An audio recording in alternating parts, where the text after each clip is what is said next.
My name is Rósa Stefánsdóttir. I come from Iceland. I decided to use some photos from Iceland in this talk to entertain you guys a little bit. So I don't know where this is from, somewhere from the Highlands, I guess. So Iceland is a country with around 330,000 people in total. And most of us, we live in Reykjavik, so it's basically just one city. I think being in Iceland and doing e-commerce and doing online projects is a bit different than maybe the rest of the world. So for one thing, we have the highest internet adoption rate in the world. We have the highest smartphone adoption rate in the world. And we have the worst e-commerce stores, compared to countries that we like to compare us with. So for some reasons, e-commerce is quite bad in Iceland, or I think, and we can do a lot better. In Iceland, there are maybe 5 or 7 online agencies in total, none of them specializing in Shopify at the moment. I've been doing online for more than 10 years. And I've held various roles over the years. I've been department head at the biggest incoming travel agency in Iceland. I've managed online marketing for the Blue Lagoon. And I've been chairman of the Icelandic Web Association, to name a few. So I wanted to start by telling you the story of my first business. So there were 5 of us that came together, and we co-founded an online agency in Iceland. And it was great. We must have been really good, or there was a huge gap in the market, but at least within the first year, we were among the maybe top 3 or 4 agencies in Iceland, and we were being approached by most of the big brands in Iceland. So our clients included Iceland's versions of Home Depot, a chain of fitness centers, the largest fuel company in Iceland, and an airline. And we grew really, really fast in just a few months. I was the CEO, and I was managing around 12 employees at the time. It was a lot of work. It was hard, but it was a great time. It was really awesome. And we did some really amazing things, I'd like to say. So then I had a baby. And I left the running of my business in the very capable hands of my partners. I was on maternity leave for 6 months. And when I came back, I quickly realized that something was really off.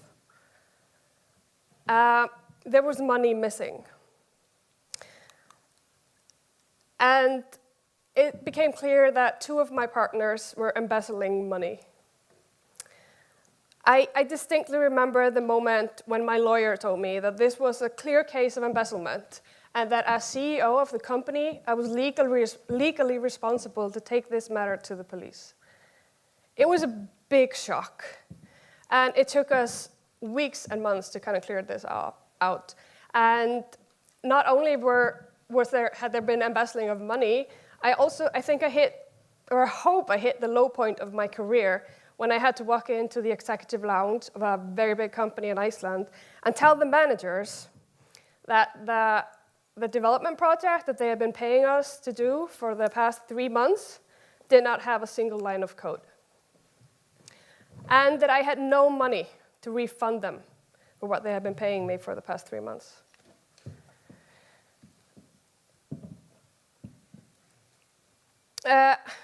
Morale was low. We were all a bit broken. And in the end, I decided to leave. I hired a replacement, and I left the company. I was burnt out at 31. I wish I could say I started a regime of self-help and meditation and therapy, but I didn't. I just watched a lot of Netflix and wondered what had happened to my life.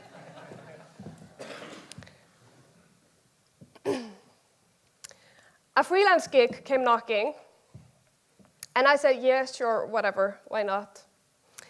And then that kind of started growing. I had no strategy, no vision, no positioning, no website. I started charging 10K per hour. That's 10K Icelandic krona. That's not a lot of money. I don't know why I charged that money, probably just because it was a nice round number.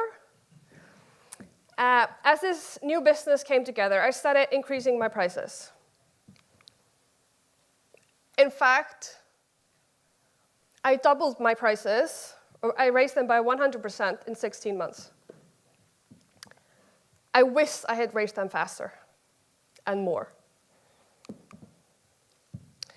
I am a one-person consultancy, so I'm only responsible for myself. And that's a great relief. I don't have to pay anybody else's salary, thank God. But I have strong partners that I work with. I outsource projects to them, I work with my partners, or I recommend my partners to my clients. So sometimes it's not just me at the office, all alone, all the time. I work with a lot of people. Among the projects I've been doing lately is managing the launch of a prominent Icelandic skincare brand in the US. They did that online with Shopify. I've written social media strategies. I've launched a few online stores. I've guest lectured at Startup Reykjavik and the University of Iceland. And my last project was a digital strategy for the city of Reykjavik.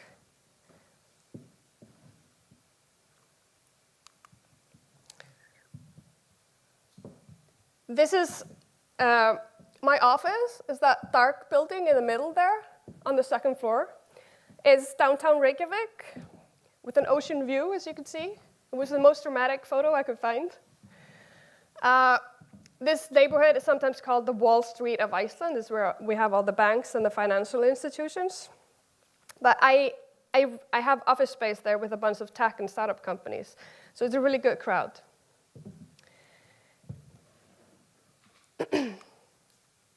But since I run my own hours, I have full freedom over what I do. I tend to just work from home, I work from cafes, or I work from my clients' offices. And I've really started to enjoy this freedom. And now, after I've been my own boss for a few years, I don't think I could really ever go back to working a 9-to-5 for someone else. It would have to be something major. In December last year, I decided to come up with a better strategy for my business, or start doing things more strategic. I felt I had more potential. I felt I was maybe selling my hands when I should be selling my head. And basically, I felt I could do more. I set goals for 2017, and now with 4 months left of the year, I'm at 85% of my sales goal. And I've almost doubled my sales from last year. But, so 2017 has been a really good year for me. And I think it's because of a few of the strategies that I set down for myself in December. So this is my income, 2016 compared to 2017. But the beauty of this is that I did not really work more. I didn't work more hours. I think I just started to charge better for my services, and I started to value my work more. The dip in July is because I had a long summer vacation. And I want to share with you the 3 main strategies that I think made my business so successful in 2017.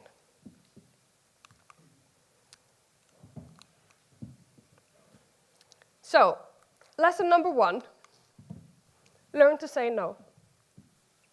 This seems really counterproductive or counterintuitive, I guess. They want you, somebody wants you to help them and they're willing to pay you for it? Of course you'll do it. No. I kind of forced this on myself after a few bad experiences. I really wish I learned this earlier. It's made a huge impact on what I do. I believe this is the most important business skill you can acquire. This in my opinion, is where clients from hell are born. It's like you can blame yourself because you just didn't say no to them when you should have. And what I did was I looked back on the past clients that I had and kind of said, like, yeah, this was a good client and this was a bad client. And I started to try to figure out what it was that kind of identified the bad clients for me. Because the bad clients are not necessarily the ones that don't pay your bills. They are the ones that are going to suck the energy and the happiness out of your life. And in the end, you're just so much better off not working with them because they end up costing you money because they take up too much time in the end. So I found out that my bad clients didn't have anything tangible in common. It was just like they wanted something for free. They were promising me more work in the future. They were being rude. They were too busy to reply, too busy to meet me. They just wanted me to do something immediately. And yeah, a few of these, even like clients that were just plain boring. It was, yeah. So what I did was I started role-playing it. Because you're in a meeting with a potential client, and you have to know what to say to them once you realize that a client is not a good fit for you. And I recommend that you role-play this. You practice your speech. You have your lines ready, so that you can just know what to do. You're just like an actor on stage, and you say it to them. And I also have an email template ready. And I've used that quite a lot, and it helps me kind of say no, because it is really hard to say no. And I think the main reason for me not saying no before was just fear. I was afraid that I would not get other projects or something, that I would not be able to work. Like, if I said no now, I'd probably not have anything to do for the next month, which is also like a pipeline problem for me, but whatever. So, lesson number 2.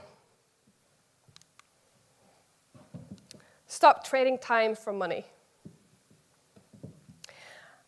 Who of you in here ever made a conscious decision to start charging by the hour? I know I did not. I don't think anybody really, yeah? Because clients, they don't want to buy time from you. They want to buy outcome. And I realized that the problems that I was solving for my clients were much more valuable than the X amount of hours that it took me to find a solution.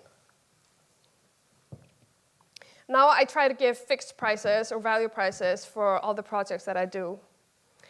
And what I do, like, I offer options. I have like one fairly cheap option, one medium option, and one very expensive option. Usually I want people to go for number 2. But sometimes you have a client that is really desperate for your services, and you might just be losing money by not offering a really expensive option for him. And that has happened to me. Like someone really bought the most expensive option, the one that I thought was way out of their budget. And offering 3 options of working with you kind of also changes the dynamic or the conversation. Instead of the client thinking about, like, should I work with her or should I work with her, or this agency or that agency, they kind of start thinking immediately about how should I work with her. Should I choose this or that version or that option that she's giving me? So that really made a difference or an impact in my business.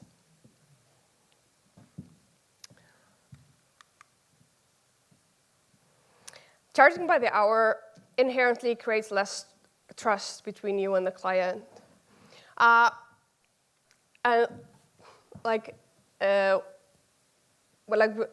out, yeah.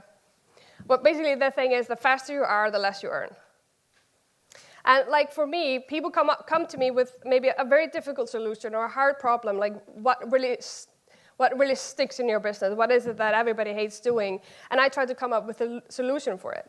And sometimes I already have the solution. I know there's an app that can do that for you, or I know, like, you just need to buy a few hours of a developer's time to kind of fix this problem or something. But it's not fair that the CEO or the person that I'm talking to only pays me for like the 10 minutes that I tell them the solution. Because I have been spending like hours reading up on the subject. I have been talking to developers. I've been talking to specialists in different areas.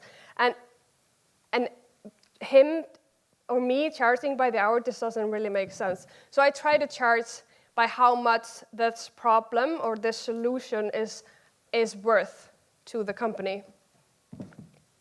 And what I think really put the last nail in the coffin of billing hourly was that I realized that I had an income ceiling. The only way for me to make more money was I could raise my prices even more, or I could work more. And I knew I did not want to work more. So I really knew I needed to do this differently. I'd like to recommend this book for anybody that's thinking about ditching hourly. It's a really good book, and Jonathan Stark also has an email list that you can join with some valuable information. Lesson number 3. Who here wants to raise their rates?